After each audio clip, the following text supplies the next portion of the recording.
Blue Origin fires up for its next New Glenn launch, Europe completes a milestone test for future Vega and Ariane upgrades, a new space agency is born, and Hubble celebrates its 35th birthday in space. But how much longer will it last? We have all that and more coming up this week in Spaceflight.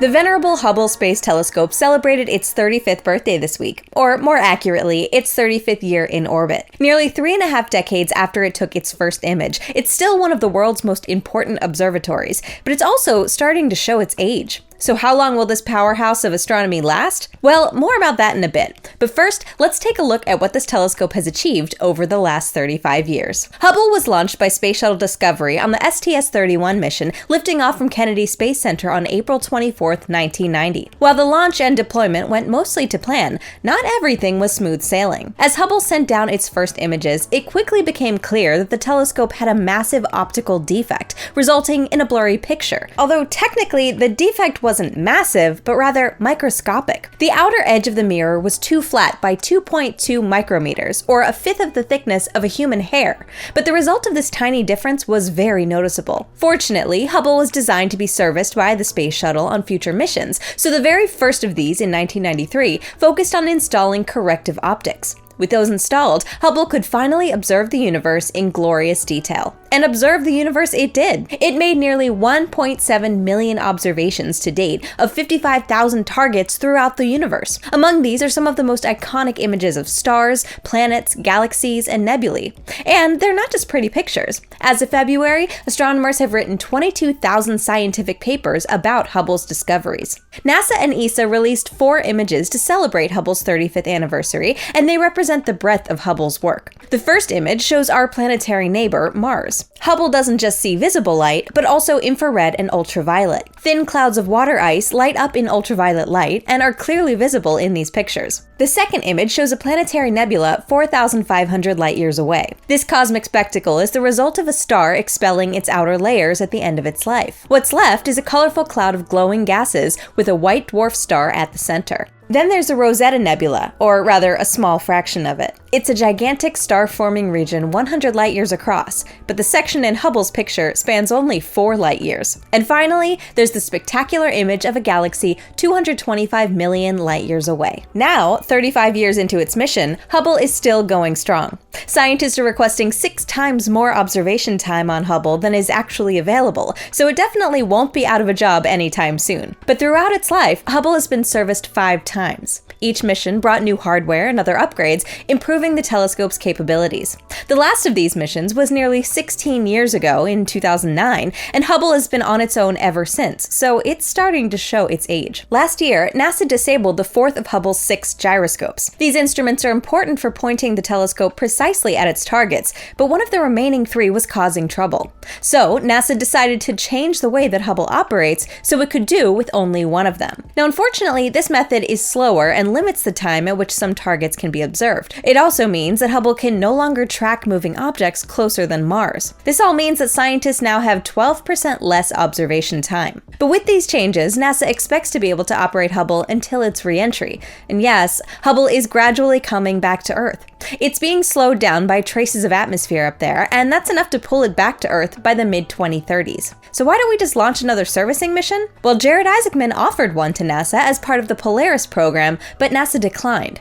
The agency believed the risks were too high and didn't want to mess with a functional telescope. But Jared happens to be the nominee for the next NASA administrator. Next week, on April 30th, the Senate committee overseeing the process will vote on his nomination, and confirmation might follow soon after. So what that means for Hubble's future remains to be seen. Unfortunately, the NASA budget proposed by the new administration cuts the science budget by 47%. While Hubble won't be affected immediately, the upcoming Nancy Grace Roman Space Telescope might not survive, even though it's already mostly assembled.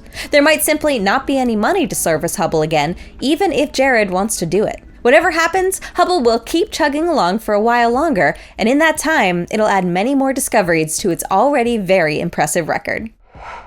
From exploring the Hubble Space Telescope's past, let's now go to the future, to Blue Origin's next New Glenn launch in particular.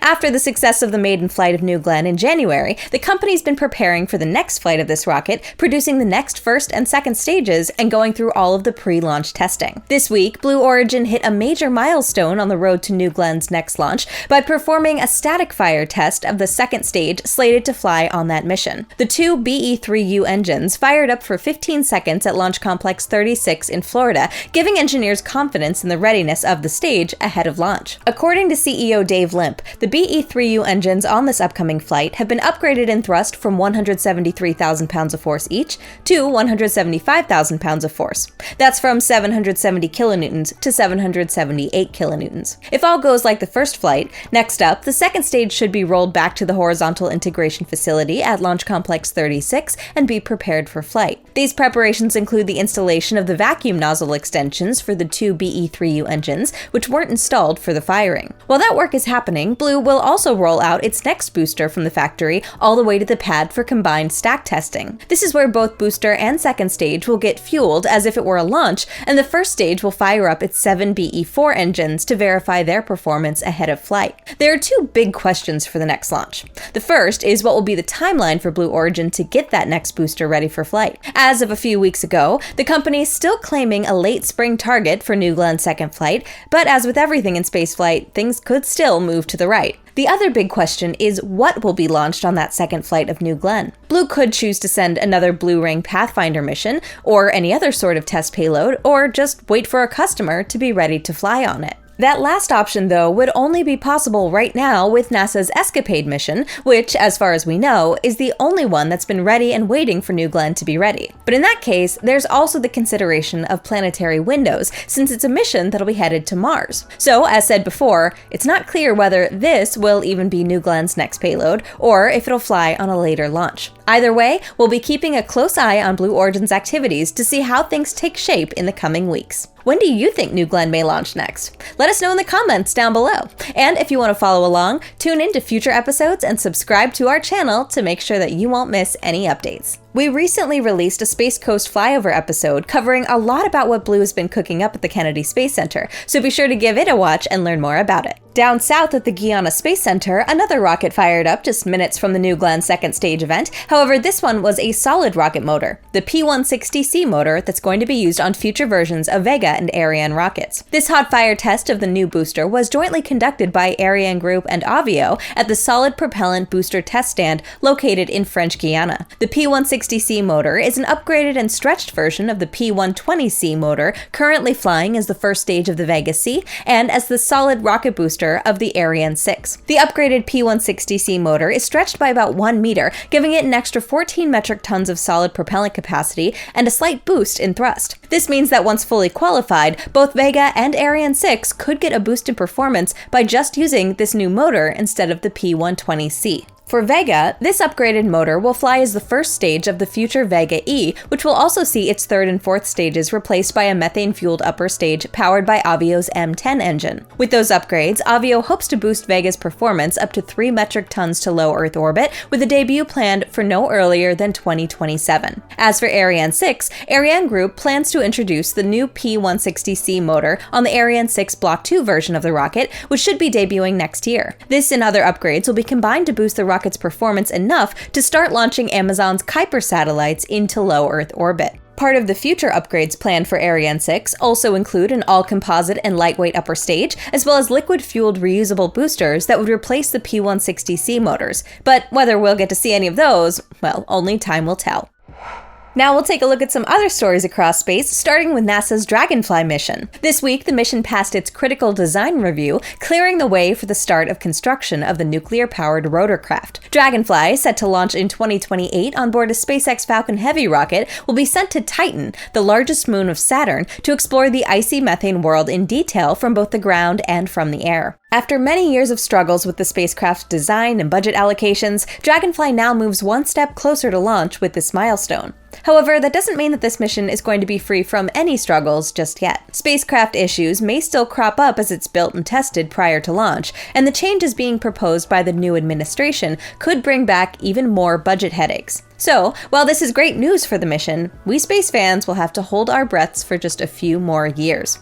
We're all hoping for the best for Dragonfly and for the teams at the Johns Hopkins Applied Physics Laboratory who are handling the mission. A brand new space agency was unveiled to the world this week. The African Space Agency, or AfSA, was officially established on April 20th. This new agency is set to operate similarly to the European Space Agency, which is a cooperative effort among the nations of the European continent. Although it's not a part of the European Union, it collaborates closely with the Union to streamline launches for European countries, which is precisely how AfSA is intended to function. AfSA represents the culmination of years of hard work that began to gain momentum in 2016 when the African Union officially approved the African Space Policy and Strategy, which aimed to establish a single agency for the entire continent. The headquarters of this new agency is located in New Cairo City, Egypt, near its space city. The 55 countries that are part of the African Union came together to officially launch AfSA to establish a space program, collaborate with other international agencies, such as the European Space Agency,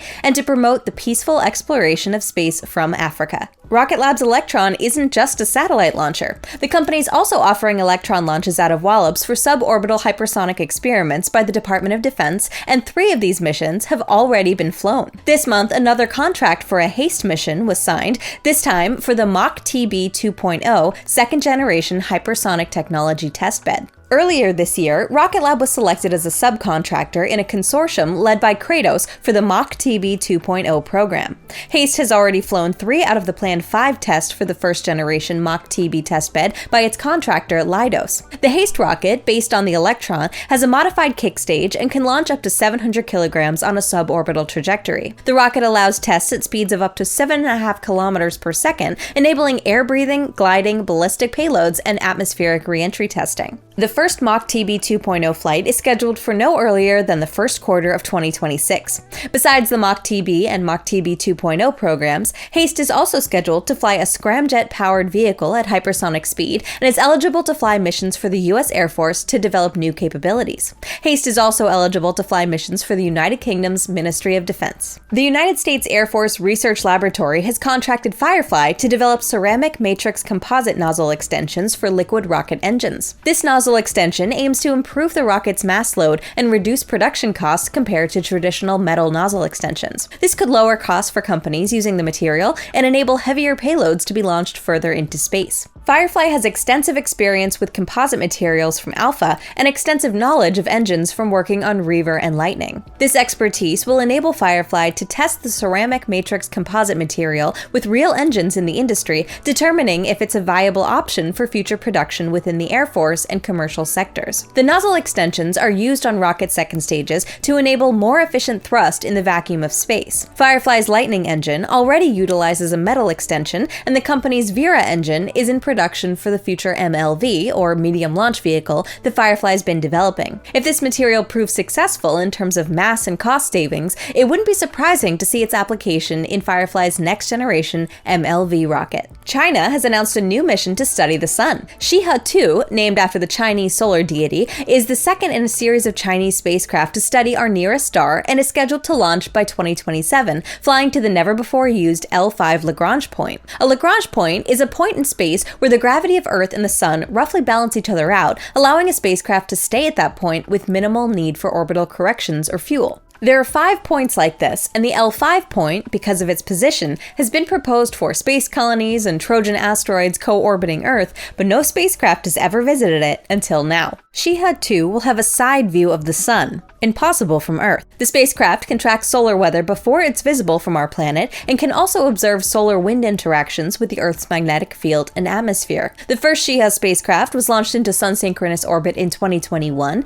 and the Xihe-3 spacecraft will fly over the Sun's poles like the ESA-Ulysses mission. Xihe-4 is proposed to study the Sun from close orbit like the Parker Solar Probe.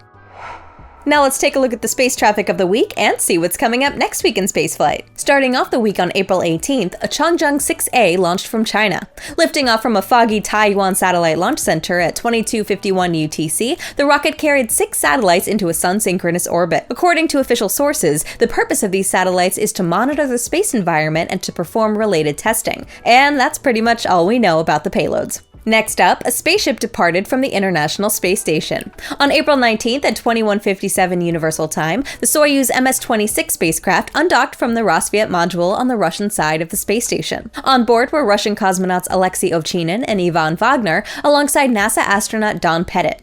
Ovchinin was the commander on this flight and has also served as station commander since early March. He handed over the post to Japanese astronaut Takuya Onishi the day before he left the station. Nearly 3.5 hours after undocking, the Soyuz capsule descended under its parachute and touched down on the steppes of Kazakhstan. By that time, it was April 20th, which also happened to be Don Pettit's 70th birthday. But unfortunately, it seemed like he wasn't feeling so well, as the cameras avoided him after he was taken out of the capsule. He saw this coming and explained it during an interview a few days earlier. The very first thing I'm going to do when I get to Earth will probably be empty the contents of my stomach. This is a physiological thing that affects different people different ways. Some people can land and go out, eat pizza and dance. And when I land, it takes me about 24 hours to feel like I'm a human being again. Now that doesn't sound like the best way to celebrate your 70th birthday, but he's a pro at this and he knows best. Hopefully he felt much better soon thereafter and at least enjoyed a slice of cake. With this flight, the trio added 220 days in space to their careers.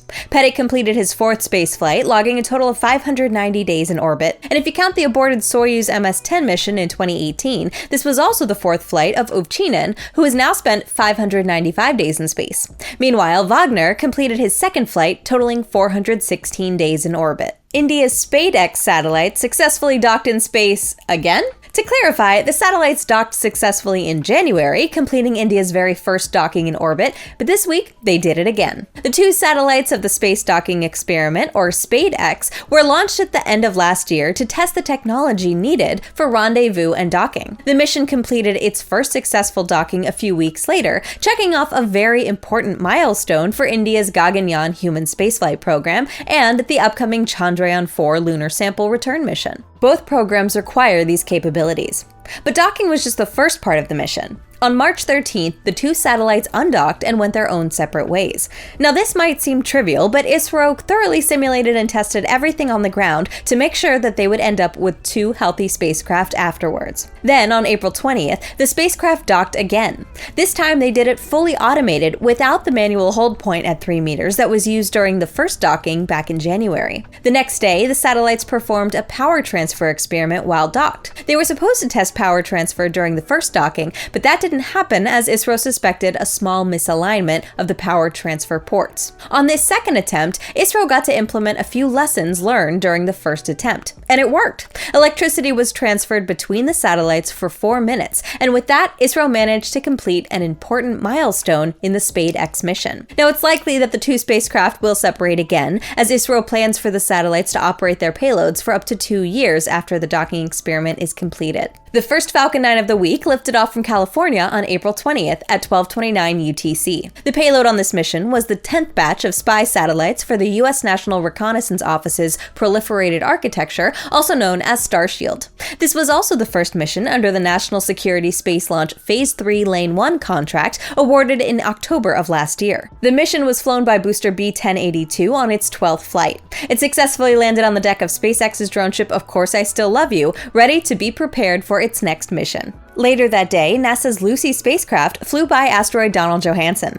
The spacecraft is currently on its way to study the Trojan asteroids that lead and trail Jupiter in its orbit around the Sun.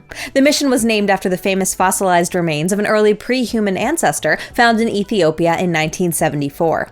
While this 3.2 million year old skeleton taught us a lot about our own evolution, NASA hopes the Lucy mission will reveal more about the origins of the planets in our solar system. Before it reaches Jupiter's orbit, the spacecraft has to fly through the asteroid belt. There, it whizzed past a 150-million-year-old asteroid named after Donaldjohanson, the paleontologist who discovered the Lucy fossil over 50 years ago. Its closest approach was on April 20th at 1751 UTC, when the spacecraft flew by it at a distance of 960 kilometers. Just prior to that, the spacecraft pointed its Lucy Long-Range Reconnaissance Imager, or LaLaurie camera, at the asteroid and sent back highly detailed images as it approached. Teams noticed the asteroid varied in brightness in earlier observations, which indicated an elongated shape. That's exactly what Lucy found, but it seems that the asteroid is slightly larger than expected. It's roughly 8 kilometers long and 3.5 kilometers across at its widest point. The asteroid's shape is known as a contact binary, the result of two smaller asteroids that collided and merged together to form a single body. But the geology of the neck, where the two lobes join, is somewhat puzzling. It looks something like two stacked ice cream cones. The LaLaurie images are only the beginning. Lucy collected much more data that astronomers can use to study Donaldjohanson, as well as some color images and even some in infrared. NASA estimates that it'll take up to a week to download all of this data. The spacecraft will now continue on its journey to the Trojans, where it's expected to arrive at its first target in August of 2027. Lucy will travel through the rest of the asteroid belt for much of this year,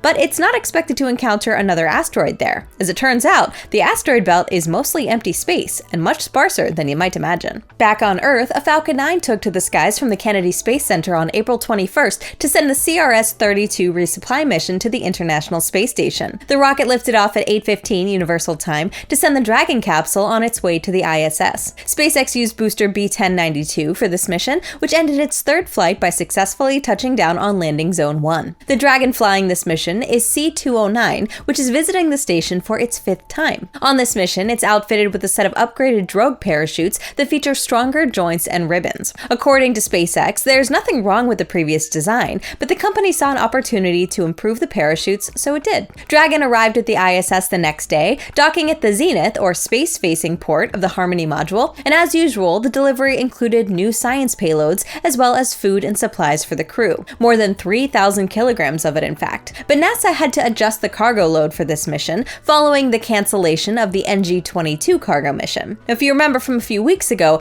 this mission was scrapped after the Cygnus spacecraft for this mission was damaged in shipping. With the station's food supplies already strained from schedule changes after Starliner's failure last year, the Cygnus issue came at a bad time for NASA. To compensate, the agency had to offload some science payloads and prioritize shelf-stable food, meaning the astronauts didn't get as much fresh fruit and vegetables as they normally would on a normal resupply mission. Instead, NASA sent up 1,262 tortillas, a staple in an astronaut's diet. The new supplies should last until the end of summer. One of the science payloads that made it onto this mission is an atomic clock for the European Space Agency that will study Einstein's theory of general relativity. The payloads that didn't make it will get a chance to fly on the next cargo flight, or maybe even onboard Crew 11 in July. Next, we had the launch of SpaceX's Bandwagon 3 mission. Falcon 9 lifted off at 48 minutes past midnight UTC on April 22nd from Space Launch Complex 40 in Florida. The rocket carried 3 payloads into low Earth orbit for the third mission of SpaceX's Bandwagon rideshare program. This differs from the company's Transporter rideshare program, which focuses specifically on sun-synchronous orbits. The payloads on this mission were a couple of South Korean radar reconnaissance satellites,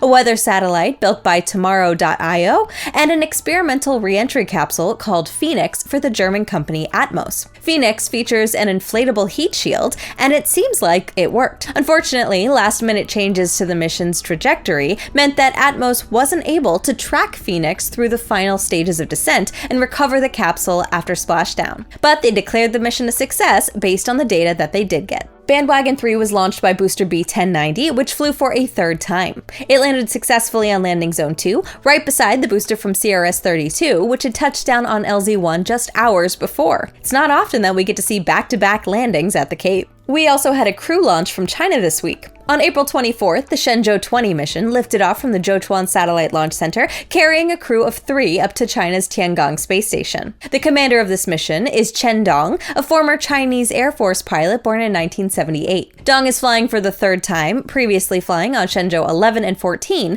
and becoming the third Chinese astronaut to log this number of flights. He's joined by 2 first-time flyers, Chen Zhongwei, who was born in 1984 and is also a former Air Force pilot, and Wang Jie, an engineer at the China Aerospace Science and Technology Corporation who was born in 1989. The three are expected to stay on the station for about half a year. They replace the Shenzhou 19 crew, who are scheduled to come back to Earth next week, with a landing scheduled for 6:04 UTC on April 29th. And wrapping up the week, we had a Starlink mission on April 25th. Falcon 9 lifted off from the Cape, carrying 28 Starlink V2 mini-satellites into low Earth orbit. The booster for this mission was B-1069, which flew for the 23rd time. It landed successfully on the deck of a shortfall of Gravitas. With this mission, SpaceX has now launched a total of 8,344 Starlink satellites. Of these, 1,089 have returned back to Earth, and 6,576 are now in their operational orbits. Next week promises to be a busy one with launches around the world and a spacewalk. We're expecting 5 Starlink launches from SpaceX, 3 from Florida and 2 from Vandenberg, and it also seems like ULA might try to launch the first operational flight for Amazon's Project Kuiper again. This mission scrubbed a few weeks ago and has been rescheduled a few times since. Hopefully the weather cooperates this time and Atlas V can take to the skies. Another mission that's been rescheduled a few times is the Message in a Booster mission on Firefly's Alpha rocket. It's back on the schedule for next week, with liftoff from Vandenberg scheduled no earlier than Sunday. We may also get more missions from China, including one on the country's heavy-lift Changzheng 5B rocket on Monday. On Tuesday, ESA plans to launch its biomass satellite atop of Vega C from French Guiana. On May 1st, NASA astronauts Anne McClain and Nicole Ayers are set to step outside of the ISS for their spacewalk. Their goal is to relocate an antenna and prepare the station for the installation of a new set of solar arrays. If you want the latest information on all of these events, check out NSF's Next Spaceflight app and website. We've recently added a feature in partnership with Flight Club to simulate the flight path of rockets. The app is free to download, so why not give it a try and tell us what you think? And that's your weekly update of spaceflight news. I'm Alicia Siegel for NSF, and we'll see you all again next week to recap this week in spaceflight.